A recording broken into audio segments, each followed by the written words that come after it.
Jeune homme, vous venez d'un autre monde, n'est-ce pas? Ici, nous ne servons d'air pour la contraception. Ouais, non, du tout, en fait, j'allais vraiment à la taverne qui se trouve là-bas, un peu plus loin à l'angle, parce que vraiment, je suis fatigué après une dure journée de chasse et tout. Franchement...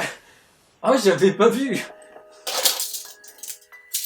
C'est pour les biches, quand elles veulent partir, au moins je les tiens, quoi. C'est marrant que vous disiez ça. Là où on va vous servir une bonne bière, c'est là aussi également il y a de bonnes prostituées. Alors oui, évidemment, les menottes, je les ai achetées exprès pour la vidéo aujourd'hui. Vous croyez vraiment que je vais... Pour un... Ah non. Jikaharu Sex Worker in Another World est un manga de Ko Hiratori au niveau du scénario et Jita Yamada pour la partie illustration. Et ce manga est paru en France chez Mayen Edition dans leur collection Daitan. Daitan?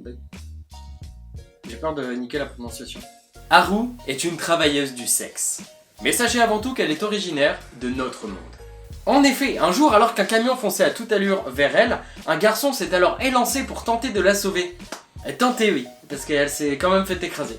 Et dans l'autre monde, aux allures médiévales et menacée par un terrible roi démon, elle savait très bien qu'elle ne pourrait exercer que le métier de prostituée. Je trouve ça assez triste comme vision de soi. Mais elle savait très bien que ce métier lui irait comme un gant, et pas comme une capote. Oh putain. Parce qu'auparavant, figurez-vous qu'elle avait été escorte pour des vieux, comme elle le dit elle-même. Et dans ce nouveau monde, elle travaille donc au chat bleu nocturne. J'ai mis une image de l'enseigne. C'est ça du coup.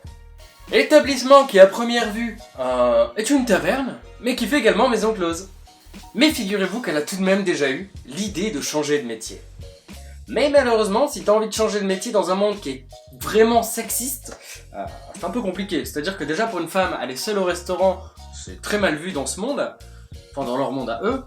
Qu'est-ce que tu veux faire si déjà tu peux pas aller manger? Moyen. Et puis après tout, elle aime ce métier, et surtout elle aime le sexe. Donc elle a raison, pourquoi changer de métier alors qu'elle aime en fin de compte quand même ce qu'elle fait? Bien évidemment, tous les clients ne sont pas super sympas, mais elle aime son travail.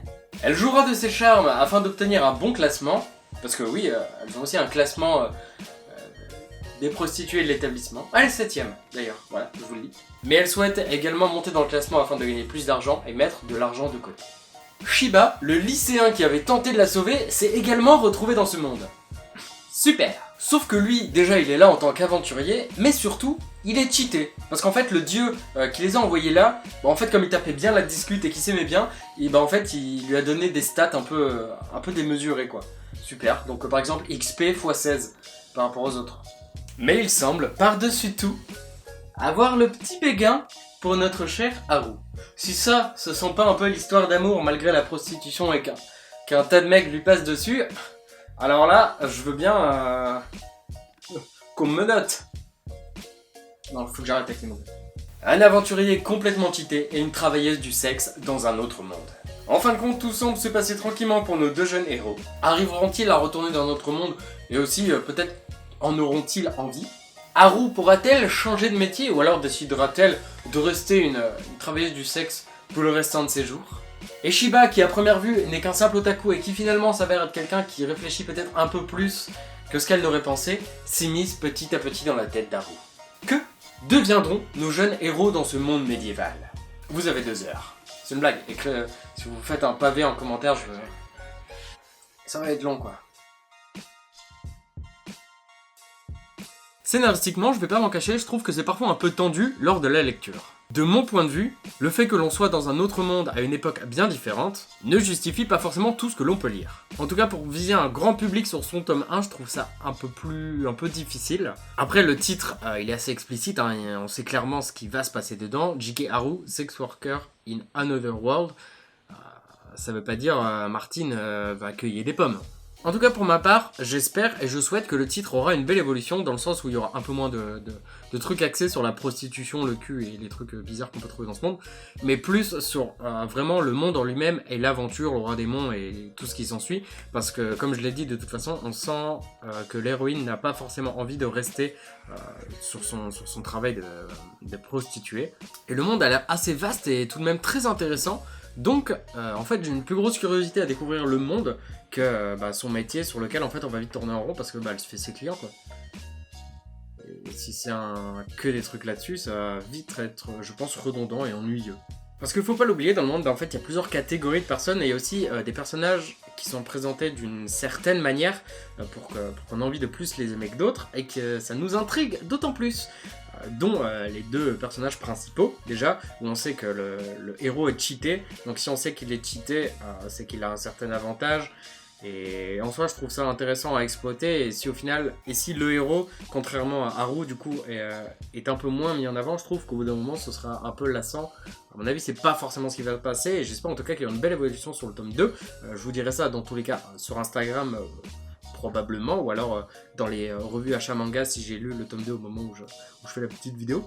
En tout cas, je suis assez curieux quand même pour la suite, et je sais pas, j'ai envie d'être confiant pour l'avenir de cette série.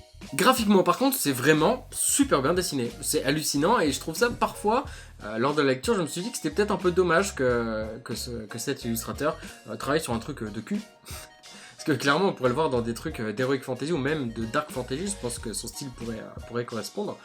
Et voilà, c'est pour ça qu'en fait, j'espère aussi que le manga va évoluer dans un sens positif, pour moi en tout cas, parce que j'ai envie de voir des dessins de plus en plus sombres et avoir une histoire qui devient clairement un peu différente, qui est toujours ce truc de cul qui tourne forcément, parce que c'est un peu le titre, et donc si au final on se retrouve avec plus du tout ça, le titre ne veut plus rien dire, et donc en soi ce serait un peu bizarre, mais je sais pas où ils vont, et j'arrive pas à le savoir, et c'est pour ça que ça m'intrigue et que j'ai envie d'être confiant sur l'avenir de cette série. Après, bien évidemment, je ne vous conseille pas de lire ce titre dans les transports en commun.